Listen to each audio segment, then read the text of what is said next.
Hello, everybody. Welcome to class. We are now diving into chapter 2 with the process of social work research.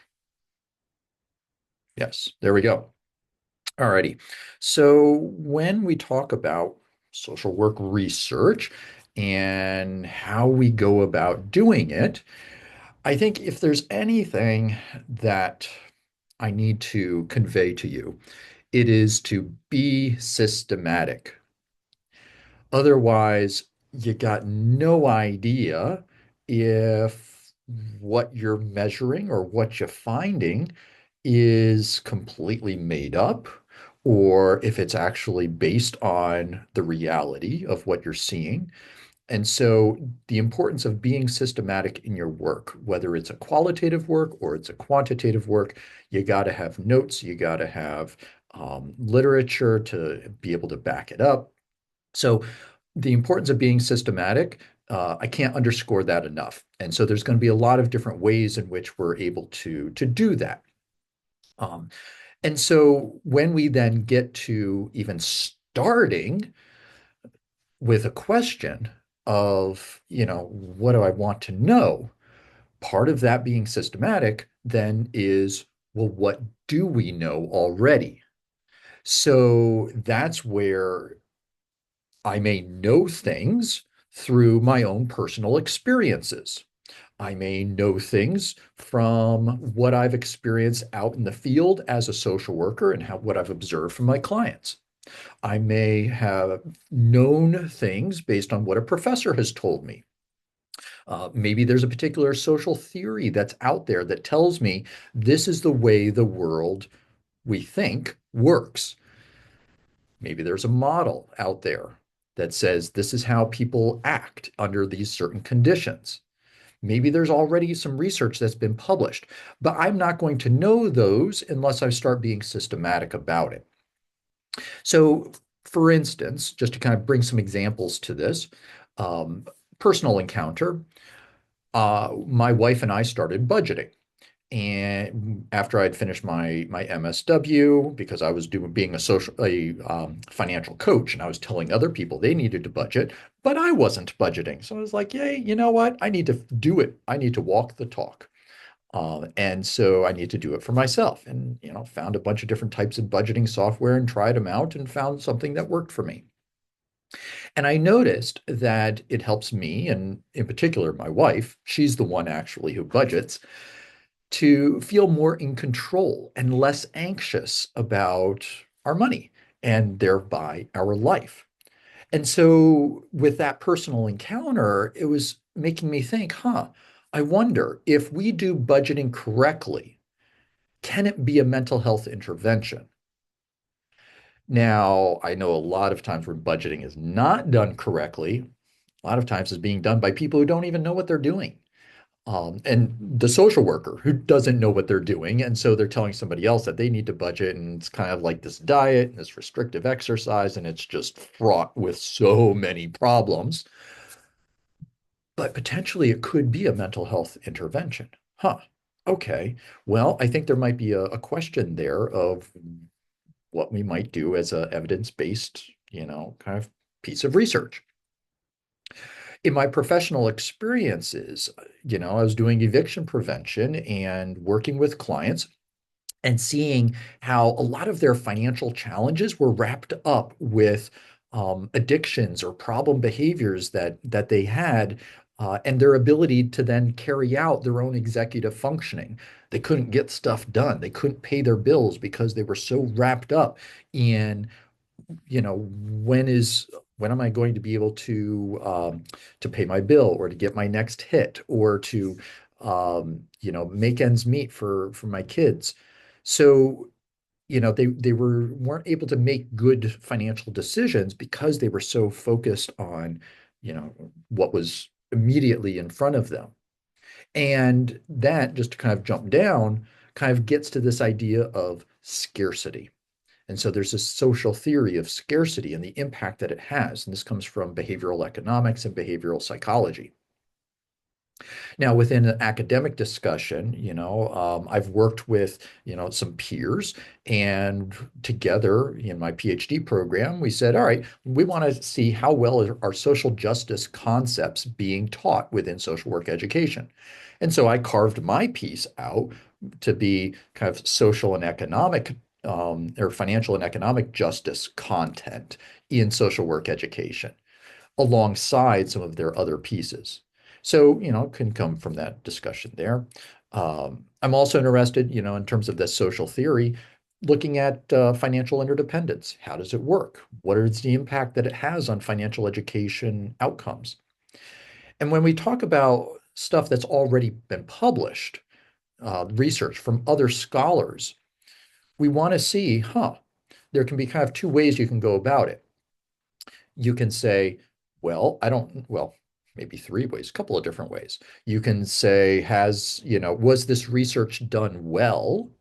In which case, then if it wasn't done particularly well, then it needs to be done well so that they can actually, do a good job of answering their question. So that's one.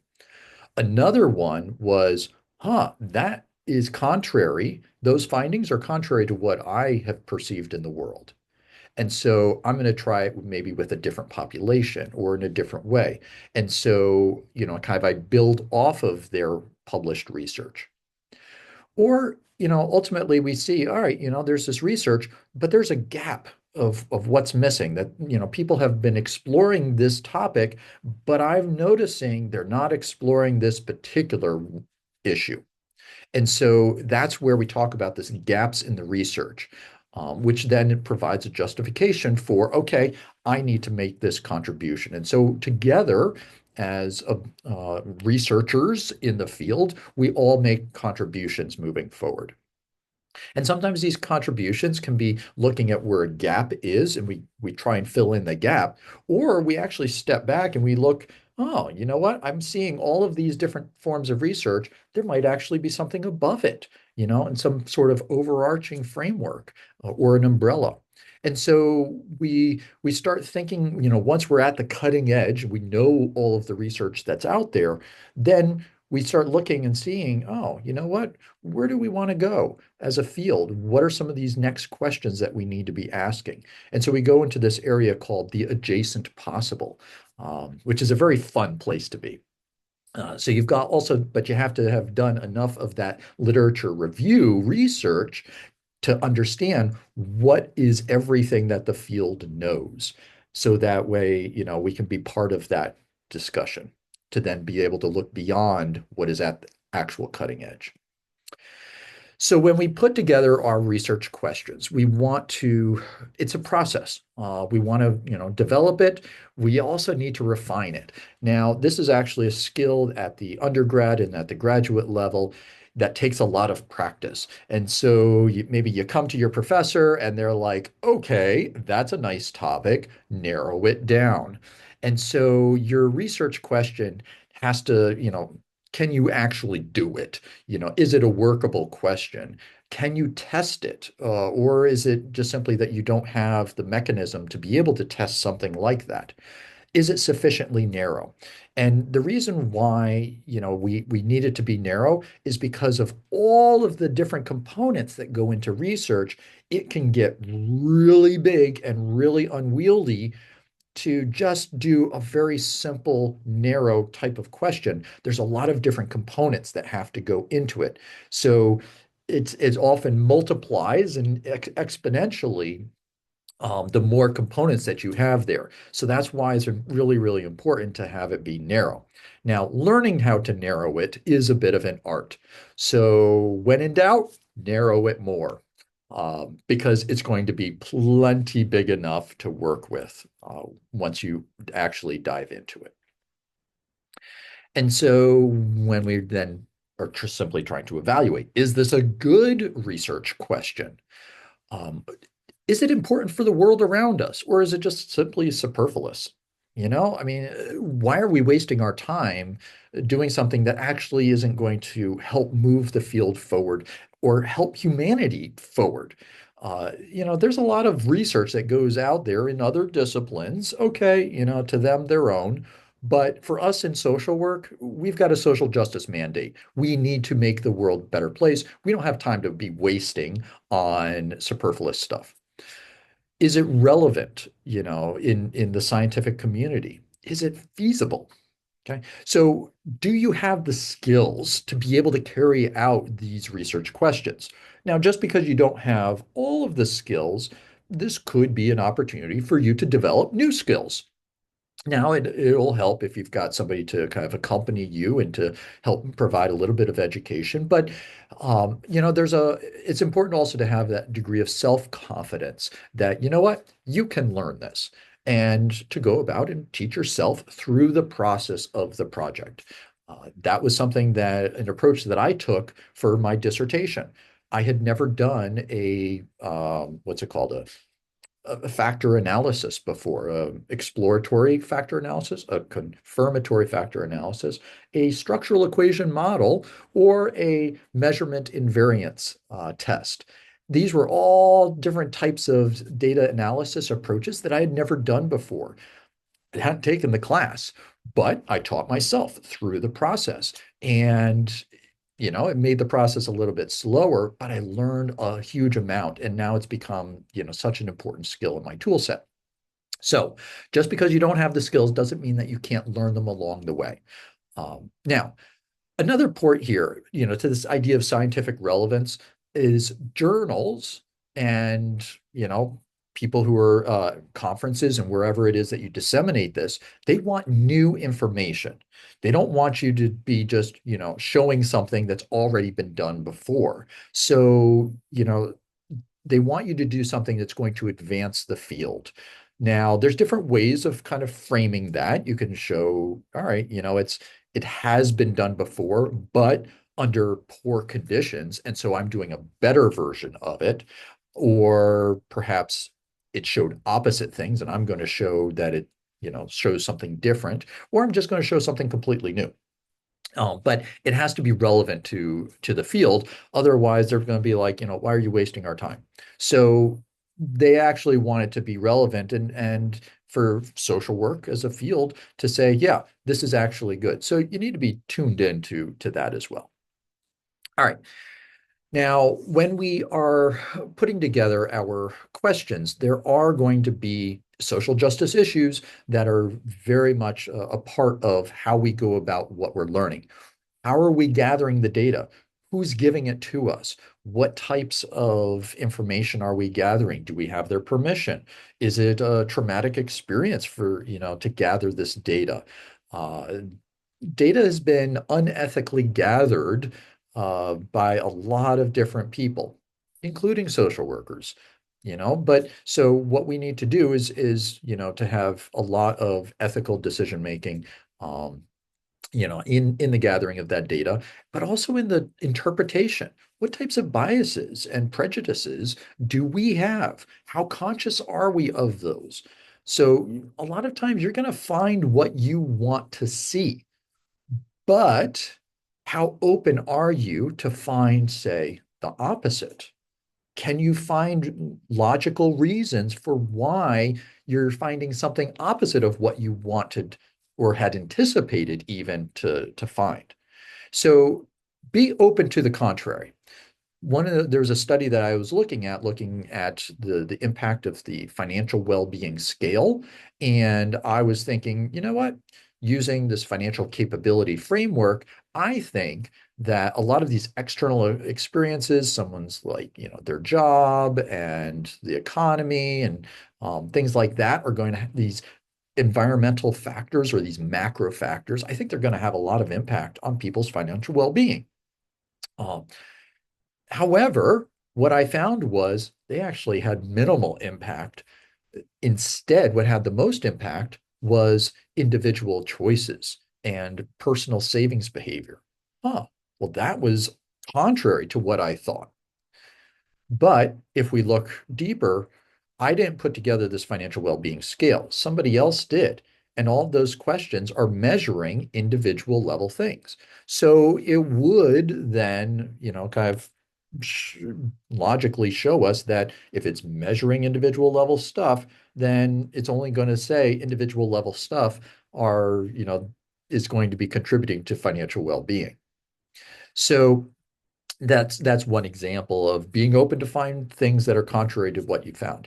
And just because it's contrary to what you found doesn't mean that it's less valuable. It can be incredibly valuable because it's looking and breaking open something new and breaking apart some of our preconceived notions. Another one, when we talk about demographic stereotypes, I think I had mentioned in class, and if I haven't, I'm mentioning it now. One of the things that we want to say is not due to race, but due to racism. When we account for a person's race, or when we account for, say, a person's age, there may be certain things that are associated with age, but how much of them are associated with ageism? So, we want to be very, very mindful of how we use these different demographics, and say what is due to them. All righty. So when we go into doing some of this research, we need to start with, well, what is the state of the research as it is right now? What's already been known? So that's really the starting point. I mentioned, needing to get to the cutting edge, but there's a lot of space between where you are today and where that cutting edge is. And so we need to kind of bring ourselves up to speed. So part of that is searching the literature and then reviewing it. So as we just look for the literature, the librarian can be one of your best friends and they can help you out a lot. What we want to do, though, is we don't want to just say, oh, all these people on TikTok or, out in the world and bloggers and stuff like that are saying this. From a scientific standpoint, we need to start with peer-reviewed scholarship. This means that the scholar, you, the individual, the person doing the research, has written up a some findings, and then they've sent it out to, say, a journal. And that journal editor will then send it out to other scholars who actually know something about your field, and they will review it. But it's a blind review, so you don't know who they are. And a lot of times they don't know who you are. But so this way it helps to minimize the bias. And instead, for the most part, instead that they focus on what is the science here? How well is this truly being written? So that way we have these blind reviews. And so they really go to town on it and say, all right, well, this isn't done well, or that's not done well, or you need to better justify this, or how does this all work? And so then they provide those reviews. It comes back to the original author. They need to keep working on it. Maybe they need to run another data analysis. Maybe they need to gather more data.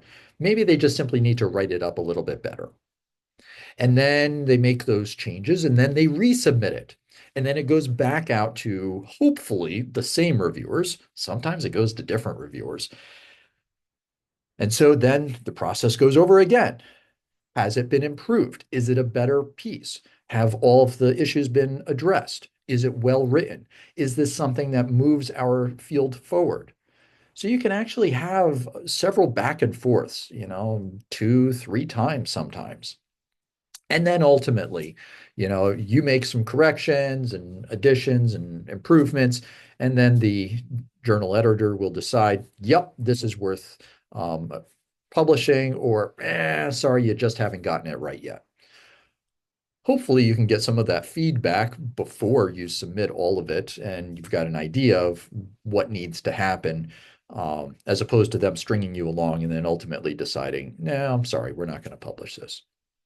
But a lot of times, you can even ask the person, the editor, if they want to, if this is something that they find interesting, and then if yes, then hopefully that's a good sign.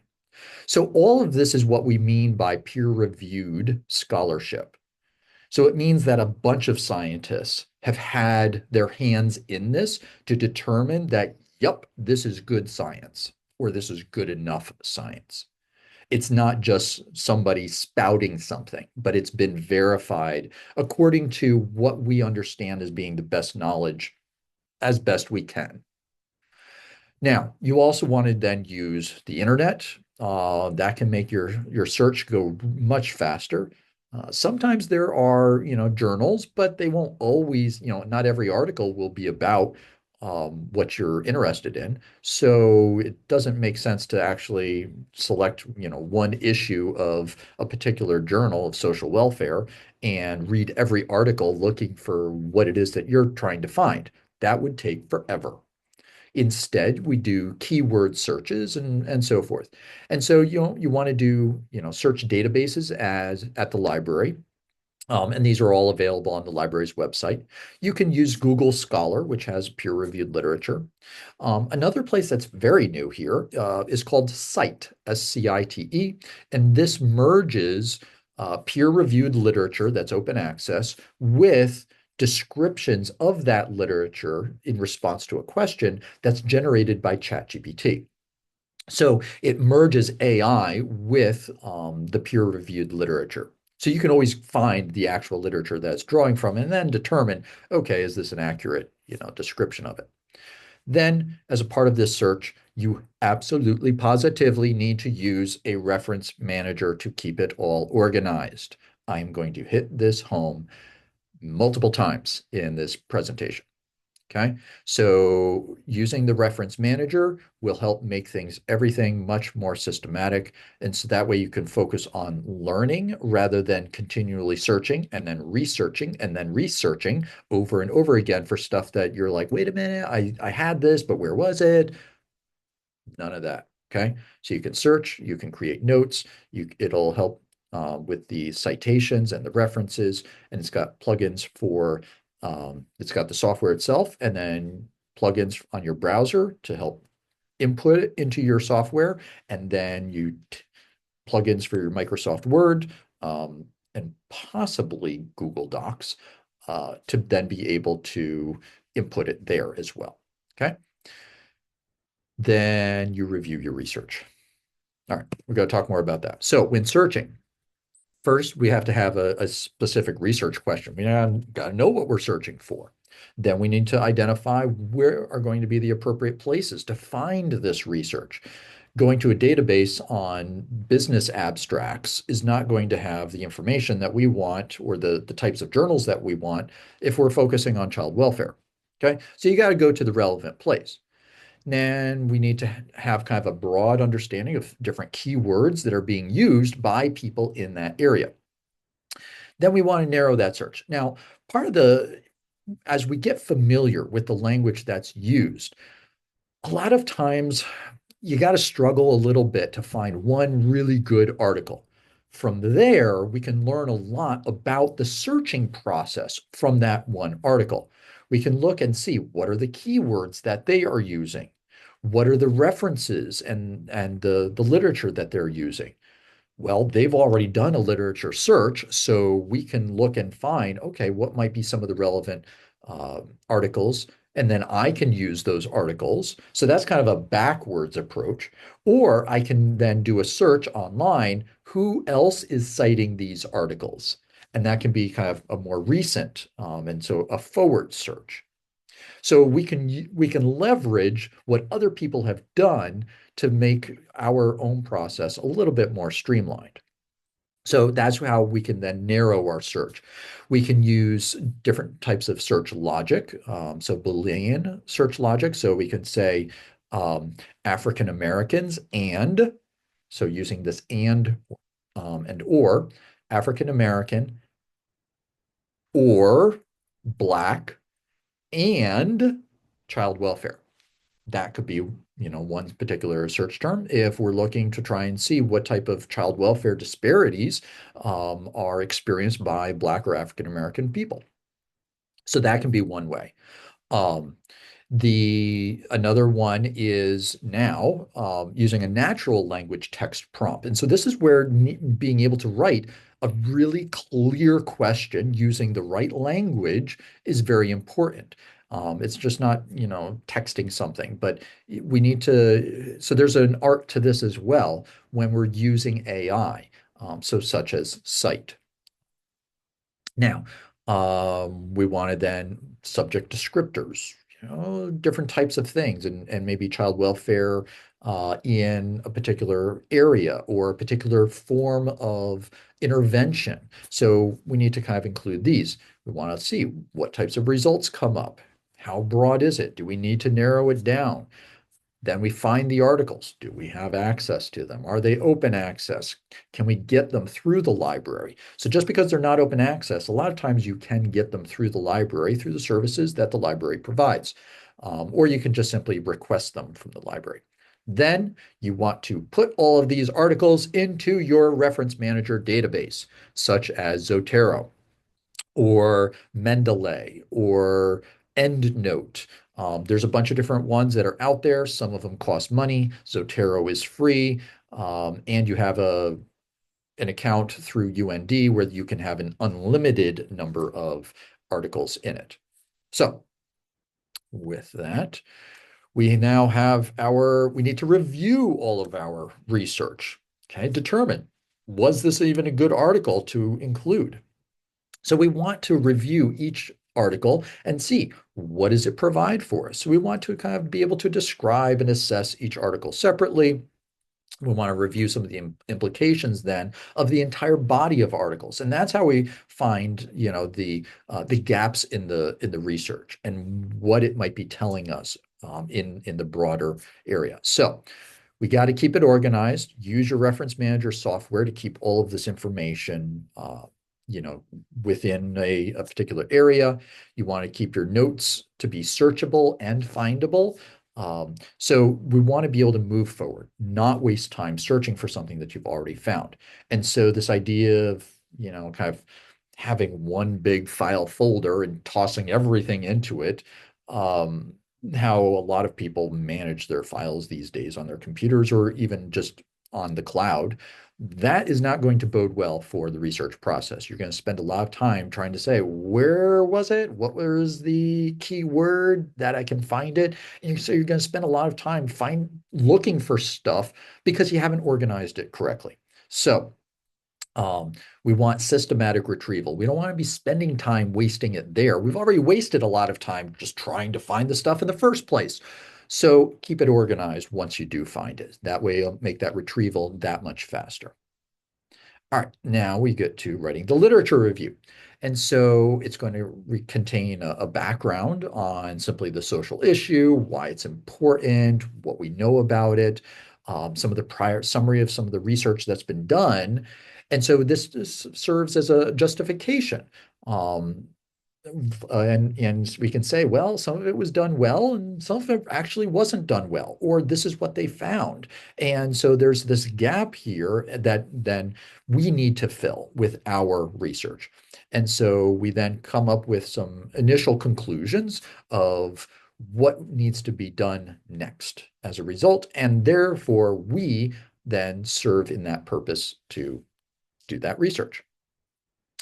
So now, a lot of us, especially when we are out in the field, we want to be engaged in evidence-based practice. So what does the evidence say? Well, you need oftentimes more than just one article to find what the evidence is. So maybe a program worked well in Tulsa, Oklahoma, but does it translate to Bemidji, Minnesota? I don't know. Could be different populations. So we need to know, does this work across different populations? How many studies of a particular type of family intervention project, how many studies have been done? What does the broad overview say? And so that's where we have systematic reviews. And so systematic reviews are when we, have this review about the impact of an intervention at which the researcher tries to account for different types of research designs and different participants. And, they use statistical techniques sometimes, such as a meta-analysis, which is a kind of a study of one broad study of a lot of different little studies. And to see, it's like overall, what is all of this research finding? Does this particular intervention help? So there was a really, there were a lot of different types of interventions around, or intervention studies around financial education. And with this financial education, people were finding that, people are learning good financial literacy skills. Well, how were they actually going about doing the measurement of this? Well, they measured how much financial content did they understand before they took the course, and then maybe they took a test, immediately following. So they know good financial literacy, right? Maybe, but what impact does it have? How well do they remember the content 2 weeks later, a year later? Have their lives actually improved? A lot of this financial education evaluation was as a pre-test, post-test, and that was it. And they said, hey, they learned, but they weren't necessarily measuring the impact on a person's life. A meta-analysis, took place, and one of the things that they found was that, you know what, actually didn't really have all that much impact at all. Holy cow. All of this body of literature was found to be done really poorly in terms of actually improving people's well-being. So, we need to ask, is there enough evidence? Is it good quality evidence? How was it gathered? How was it tested? Is it relevant? All of these things, so these are some of the bigger questions that go into a systematic review. And so we want to kind of get this better information around the how well does this impact, does this intervention work? So there's a couple of groups that are really dedicated to this idea of evidence-based or systematic reviews. And so these are big libraries where these reviews are registered and then they're stored for open access for the public. So the Campbell collaboration and the Cochrane community are two of these. So when you're interested in just kind of seeing, well, what is the state out there around a particular topic, you can go here and see, and one systematic review will actually bring up a lot of different articles and so there's a little bit more weight that you can give to the findings here, that it was done well, and that a particular intervention does have an impact. That's assuming that the research has been done on it. Then there are also some government supported ones, and so there's a research database there that you can look at as well, the National Registry of Evidence-Based Programs and Practices. Now, we've talked a bit about the research process. A lot of times we also want to not just be making stuff up on our own or just randomly grabbing certain variables to test, but we want to be guided by a particular theory. And so this theory provides, a framework and kind of a way for us to test ideas, to test the way that certain things relate to each other, and then to evaluate them.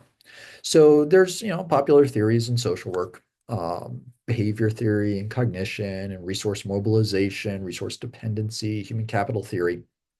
One that I've come across that's fairly new, because a lot of these have been around for a while.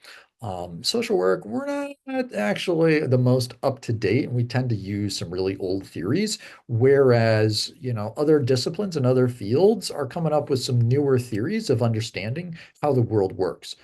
And complexity theory is a really, really important one that has huge implications for us. So I would suggest learning about that. Um, and then, even within one's own particular field of interest, there are going to be specific theories. Now, it's really important not to be siloed or not to be biased against other disciplines. they may have some incredible theories that can be helpful for you. And so, as you know, within the field of social work, we're often, we like to play nice with others in the sandbox. That's an important thing. And so we can be open to ideas that come from other disciplines around how people behave.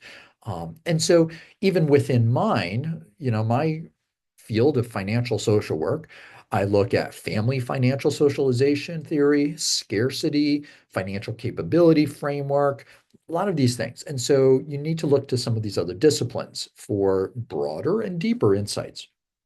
I look to neuroscience, behavioral psychology, and behavioral economics, family science, physics, and mathematics. That's where that complexity theory comes from.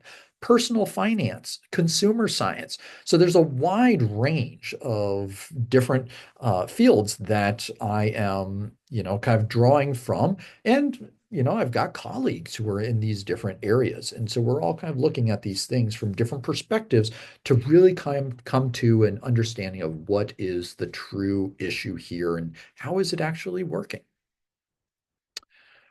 So to all of that, we can gather up some data, and sometimes we need to go the other direction. And so a theory can come out of what we're seeing. So here we've got this idea, does money buy happiness? And they're saying, no, not really. And so we need to develop, maybe a theory that explains these findings. Now, I know that there was a subsequent study after this where gains in happiness kind of flattened out once you had more than $75,000, or basically a living wage. You were able to meet your needs. So, is this true? We need to develop a theory. So, in developing theories, there's kind of different ways and how we use those theories. So we've got, deductive research, inductive, and descriptive research.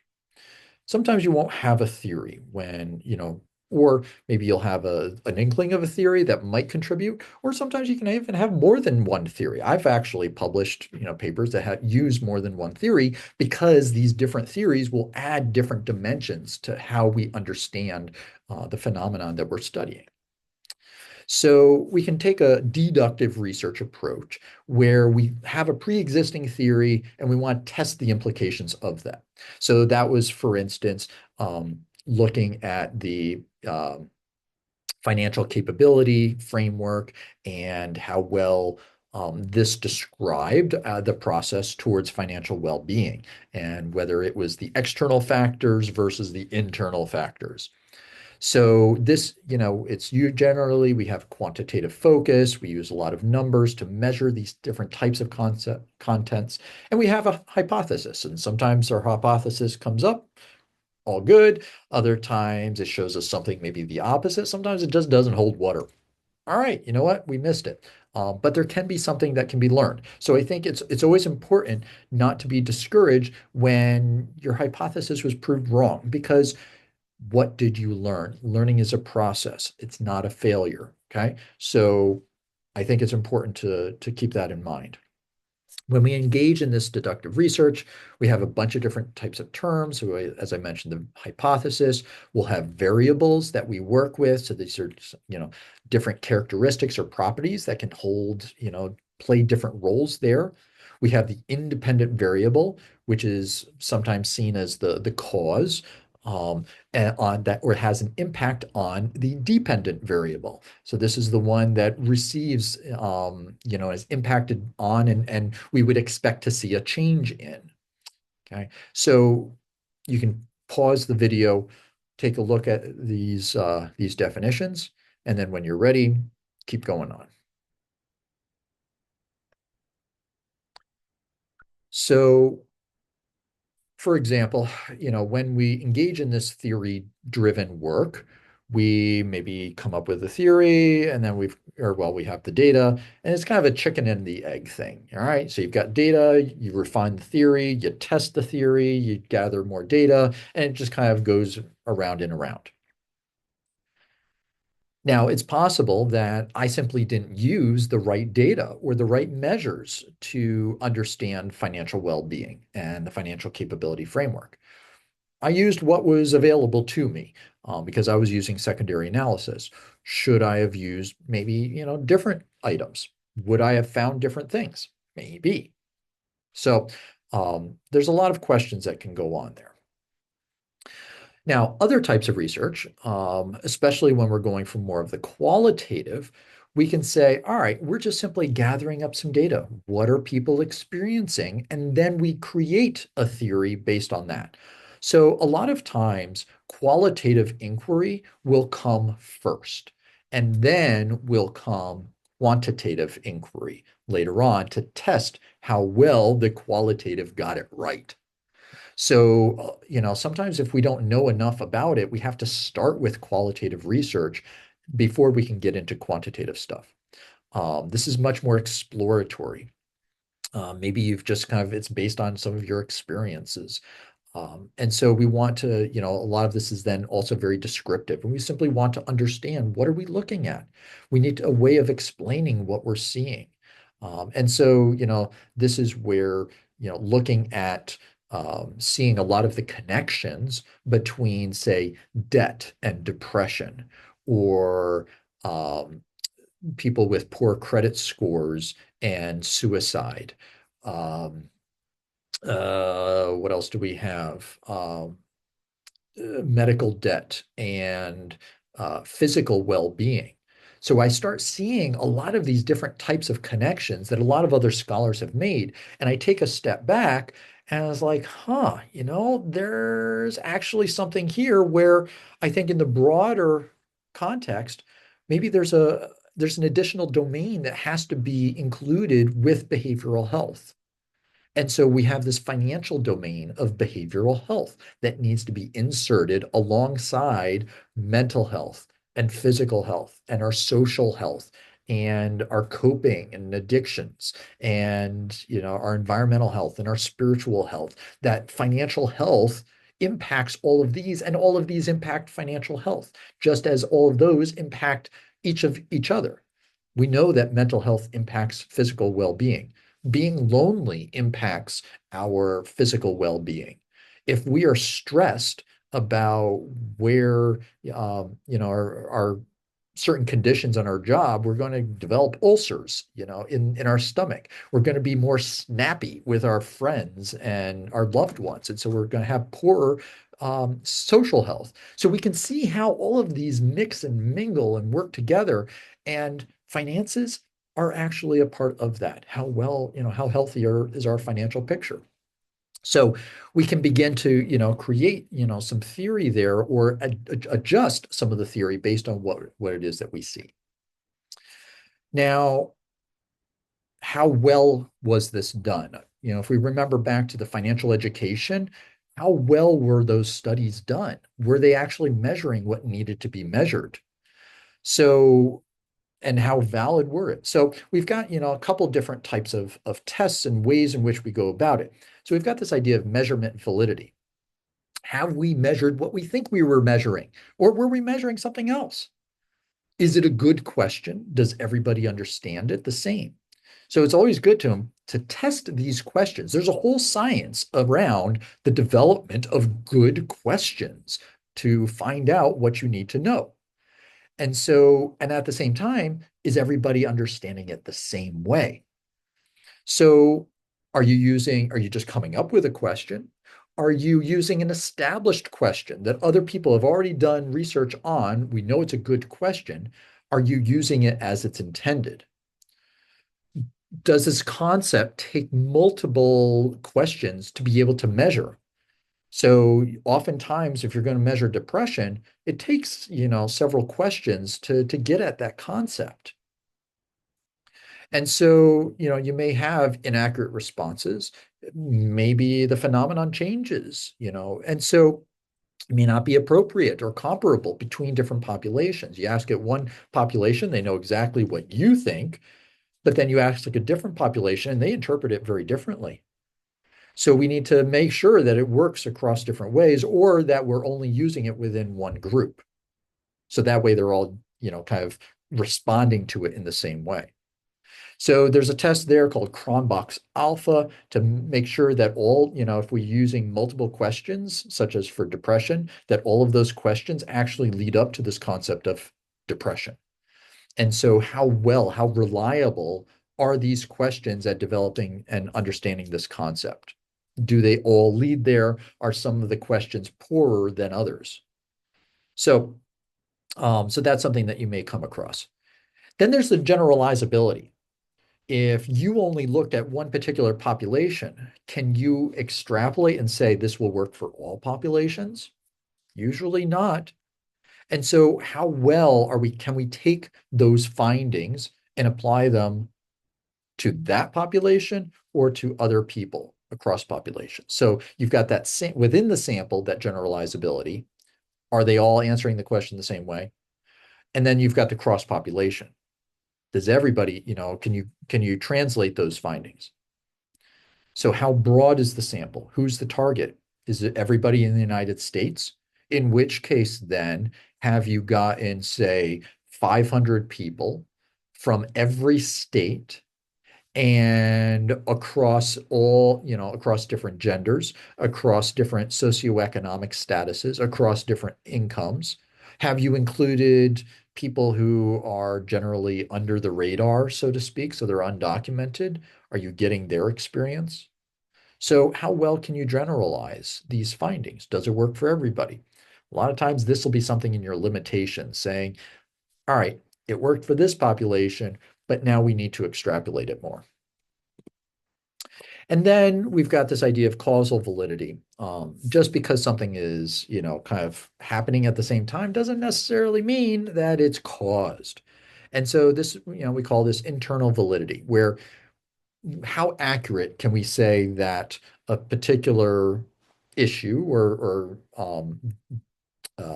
value actually causes another outcome? Okay. Does variable A cause the change in variable B? Being able to say something causes something else is really, really difficult. And so most of the time, you need to hedge your language and you say, well, it might suggest this relationship, but we can't usually say it causes this. And then there's this idea of authenticity where, we have how much have we looked at the world according to other people's perspectives of the world? That as we study the world around us, it should be based on how people for themselves are perceiving their worldview. How are we stepping out of our own interpretation of it and able to say, you know what, there is validity in how this person is viewing the world? And so it kind of gets to that idea of the platinum rule, do unto others as they would have you do unto them. And so it's building research on how do they view the world. So it helps us get out of our way to see what is the broader truth. So with that, I will leave you. Thank you very much. And we can then get started on our next chapter 3. Thanks so much.